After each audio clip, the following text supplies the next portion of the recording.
Sorry, I didn't get there. Because I don't know where she is. Hey, you made a movie. Congratulations. Seriously, it's a huge accomplishment. And some of you are going to do great with it. I hope that's you. But I also know that some of you are going to submit to a whole lot of festivals and not get into all the ones that you had hoped. Maybe you won't even get into any at all. So then you're going to throw your video up on YouTube, and I know some of you will find lots of success there, and others will not get any views more than your mom and your sister. I know the feeling. So what do you do when that happens? Well, you can pick yourself up, dust yourself off, and dive right into the next project. And I highly recommend you do dust yourself off and go make the next one. But first, it's always good to take a look at your last project and see what you think you got right about it and what you ultimately got wrong about it so that you don't make the same mistakes. Maybe you're just about to make a movie. Well, this is for you too. Part of the secret of good storytelling is being able to look at your own work objectively and figure out any potential issues, hopefully before it's too late. But it's never too late to learn from your past mistakes. So I hope you'll join me as I take an objective tear down of my own short film, Keep You, so that we can learn together to avoid the pitfalls and replicate the positives. And please, if you like what I'm doing here, be sure to give us a like and a follow. So, let's go.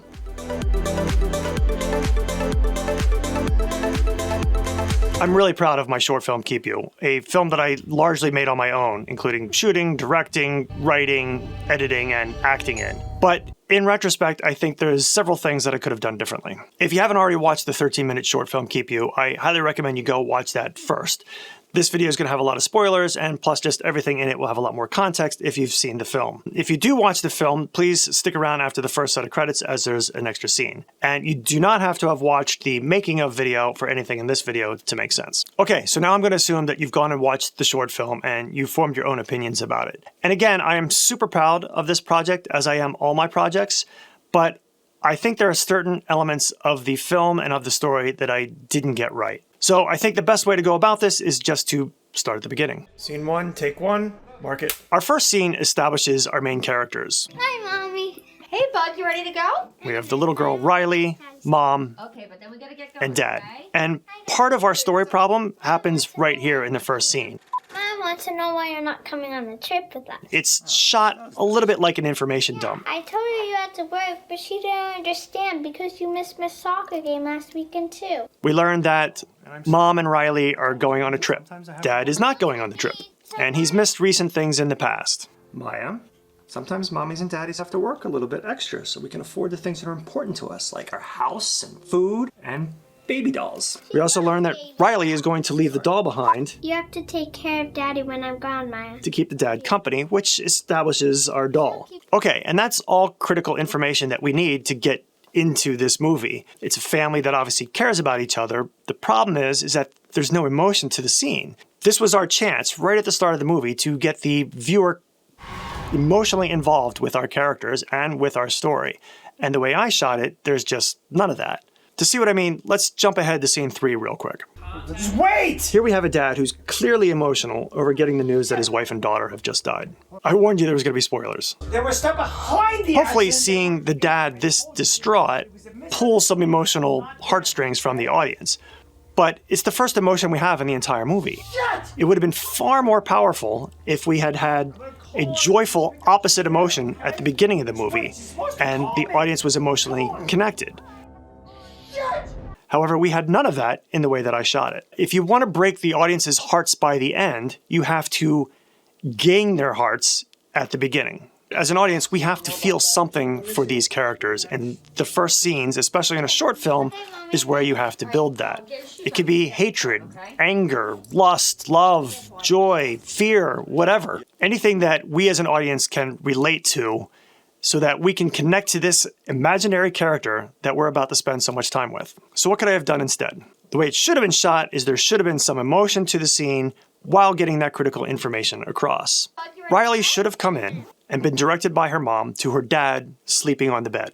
She goes to wake him up, but he's not waking, which gives a tiny bit of tension at the very start of the movie. Then suddenly his eyes pop open, he grabs her and he pulls her up over the bed, giving us a tiny little jump scare. He tickles her, they laugh and they giggle. Mine is to ask you something. And it really shows the bond between dad and daughter. Riley would also still have the doll in her hands, which, when she's pulled into the bed laughing with her dad, now puts the doll in the bed with dad. This would have been great to establish the dad and the doll in the bed together, adding a little bit of foreshadowing and symmetry to the end of the movie when the dad is in the bed with the doll without the daughter. But don't worry. Mine isn't that soon. I get to keep you forever. By the way, my daughter River did a phenomenal job as Riley in the movie. All the problems of this scene and the movie itself are on me as the writer and director. Okay, so that's how I figured out the scene should have been shot. So what do I think I did get right in this scene? Well, if I had done the scene as I just explained, the bond between the dad and Riley would have been much better. I don't think it's that awful in the way that I did it. As I said, the way that I shot it is just not enough for the audience to feel that connection. The next thing I like about this scene that I think I got right is this final shot. It's fairly simple, but it establishes that the dad seems to have a secret from his family. With this message that pops up on his phone, it seems that he's having an affair and that is the real reason that he's not going on the trip with his wife and daughter. And this turns the audience's complete view of him on its head. It would have been a bigger turn if we had fallen in love with him at the beginning by having a stronger connection built between him and his daughter. We would have felt betrayed ourselves. But overall, I think it's still okay-ish. We established the secret, we turned the audience's expectations a little bit, and now they think that whatever might be coming to the dad, maybe he deserves. Scene 2, take 1. Mark it. I really do like this scene. I kind of think that I got everything right with it. Our lighting changes and gives us a real mood change. The opening shot establishes the doll in the loft with the wife stuck behind an accident, which comes into play later. And then our whip pan brings the horror element into the movie. The doll has somehow moved from the loft to the bed on its own. Didn't I put Maya in the loft? We left. And this all helps set up the jump scare, which is actually going to happen in the following scene. In a horror film, you have to build up tension and expectations with the audience. They have to kind of expect the scare. You just can't give it to them when they first expect it. You have to surprise them. I talk about it more in the making of video, but in doing research for this movie on how to do a proper jump scare, I came across a video that was comparing the movie The Prestige by Christopher Nolan to a jump scare. And in the movie, Michael Caine is describing how to do a magic trick. Every magic trick consists of 3 parts, or acts. And really, his explanation is the same for a jump scare. You're trying to surprise the audience. So if we talk grand view of building the jump scare, let's look at our 3 parts. In part 1, we have the pledge. This is where you show the audience something normal and ordinary. In my case, in scene 1, I'm showing the doll. Part 2 is the turn. This is where the magician, or filmmaker in this case, takes that ordinary object and makes it do something extraordinary. In my case, I make the doll move of its own accord from one space to another. Part 3 is the prestige. This is where the magician does something even more astounding. On the scope of my movie, we're setting up the initial scare just by showing an ordinary doll. Great. We know that doll's going to do something creepy. In scene 2, that doll does do something creepy. Hasn't scared us yet, but it's building that tension because we know something bigger is coming. Then scene 3, which I'll talk about in a minute, is where that scare, the prestige of the magic trick of the jump scare is going to happen. Going back to some of the things I like about the scene, I do like at the end how he shoots off a text message. We just see his hands typing. We hear a little laugh from him, and we assume that that text message is to Jen G, the woman who left him the voicemail in scene 1. And this helps reestablish that person and the fact that he might be having an affair, and that ultimately, as an audience, we think maybe he deserves whatever it is he has coming. And finally, another important thing that I included in this scene is we definitely see him close that door so that we know that that door is closed and should be closed when he's sleeping later. So overall, I don't think I'd change much about this scene. I like it, and I think it accomplished everything it set out to do. Scene 3, take 1, mark it. This scene has 2 main purposes: to scare the audience and then turn everything on its head. We start the scene as the clock hits 2 a.m. And if you recall, in the previous scene, What time are you gonna get there? and as the clock hits 2 o'clock, we see the door start to creak open. That door that we saw Jack close in the previous scene. And this door opening also is the opening to the true horror portion of the movie.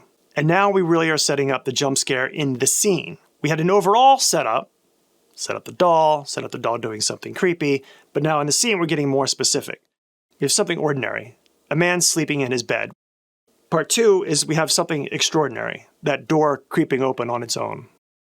Then we relieve that tension by showing an empty bed, and this is where we initially thought that doll would be. Of course, that would be too easy. As we get to the third part, let's break down the scare even more. Next, our hero, Jack, has to become aware that something is wrong. But we show that everything's clear. It looks everywhere. Still clear. Show the character again. Maybe it was nothing. Meanwhile, we're subtly building the sounds and the music. And then, because we delayed it, we built up that tension. The jump scare itself is something that I definitely feel like I got right about the movie. It took me a long time to figure out how to shoot it right, but I went to a film festival with it. We had 2 screenings, and in both screenings, the audience jumped and screamed and then laughed at themselves because they knew it was obviously coming. So I really feel like I did get that right. But for this movie, this jump scare is not actually the prestige either.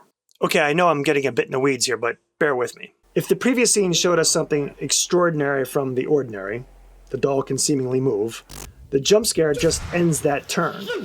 The real prestige comes here. Because it's right here that the movie itself takes a turn. What we thought was a horror film suddenly becomes a tragic film. We even have a tiny bit of humor here to break the tension. It's small, but I think it's effective enough to kind of ease things a little bit as we go from one genre into the next. The rest of this scene is a tragedy, and I think I did okay with this. I've managed to turn the audience expectations on its head. But I've created a lingering question. It's a tragedy, and maybe the dad had it coming because he's having an affair, we assume, but why did the mom and daughter have to die for his sins? Of course, that's what a tragedy is when people who don't expect something bad to happen to them have something bad happen to them. It's also tragic that the dad could have been spending more time with his daughter by joining on a trip and chose not to. And this is all okay, as long as we have some kind of resolution to tie it all together in the final act, which I will get to. Also, I think this bit of despair here works.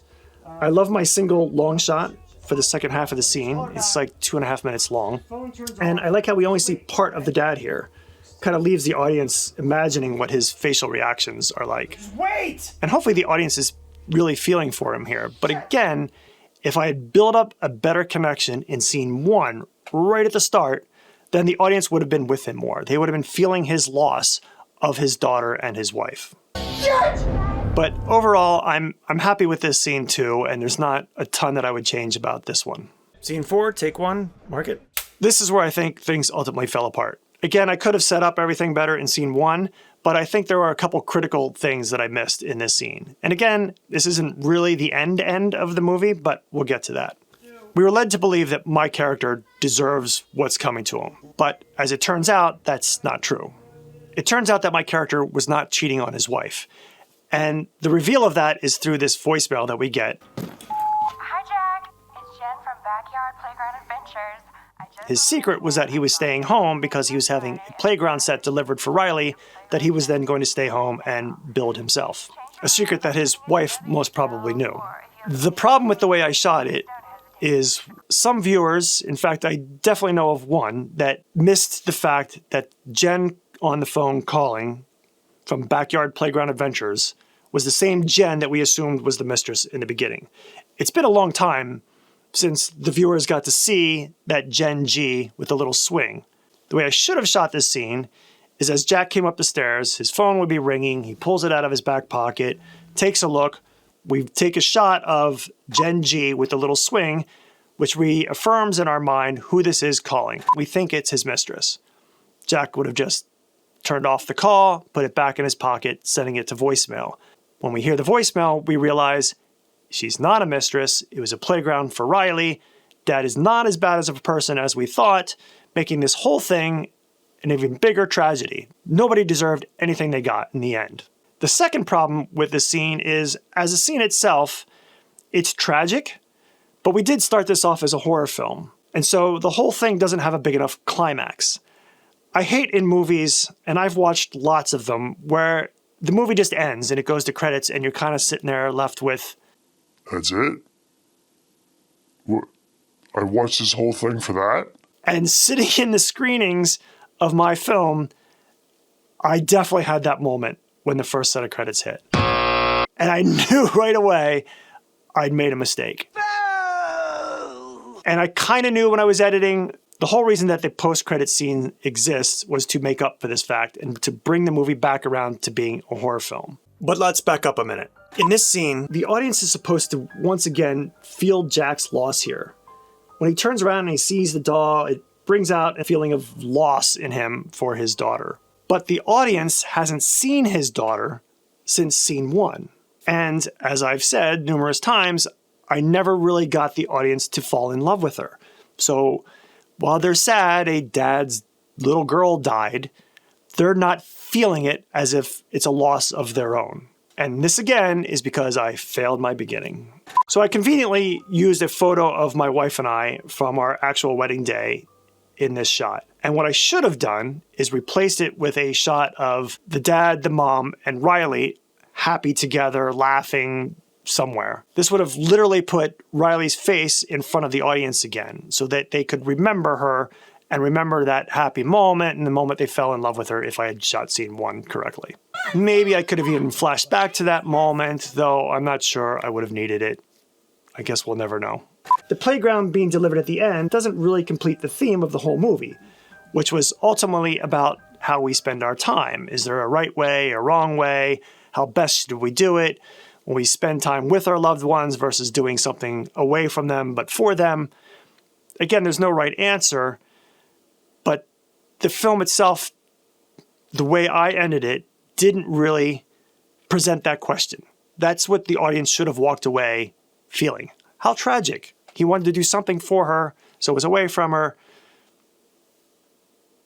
etc. See, I still don't know.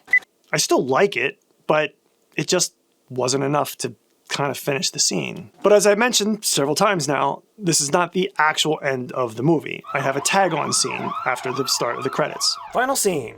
Mark it. See, I knew that the previous scene wasn't completely working. And like I said, we started this as a horror film. It became a tragedy, but I'm a huge fan of symmetry. I wanted to bring it back around full circle to the horror elements. And I wanted to give the audience something to fear beyond the end of the movie. So I have this one last jump scare, and again, you probably have an idea that it's coming, but again, both of my audiences at the film festival that I was in jumped when it happened. So the jump scare was good. It brought about a more satisfying ending. Didn't tie my whole message together, but it did leave a kind of where do things go from here so that you're thinking about it. I think part of the biggest problem of this last tag-on scene, which in and of itself I love everything about, is that it took place after this set of credits. So maybe I should have just dissolved into it after that door closes over Jack's shoulder. Or maybe I should have gone into those closing credits, but cut the time that I spent on them like in half or a quarter or even less than that. Maybe the whole keep you doesn't even get fully spelled before it comes back into it. That way the audience doesn't sit there and have that lasting That was it? feeling. They're thinking, that was, oh, hold on, there's more. You know, kind of jump into it more. So I think I let that play out. My credits there play out a little too long. Final thoughts. In the end, it's really about why should the audience care at all about your characters? So here's what we can do. Whenever you write your film, make sure that there's a clear beginning, middle, and end to your movie where the character changes. Characters don't always change in a movie. Sometimes it's just the audience expectations of that character, and that's enough, but you have to have at least one or the other. You can't just have everything kind of go straight through. This won't be true of every movie, of course, but it's true in a lot of films, and it'll certainly help your writing if you're thinking about that. And I think it's especially true in any successful short film. Now, once you've done a couple rewrites and you have an ending that you absolutely love, go back to the beginning and make sure that you have the exact opposite emotions that you had at the end.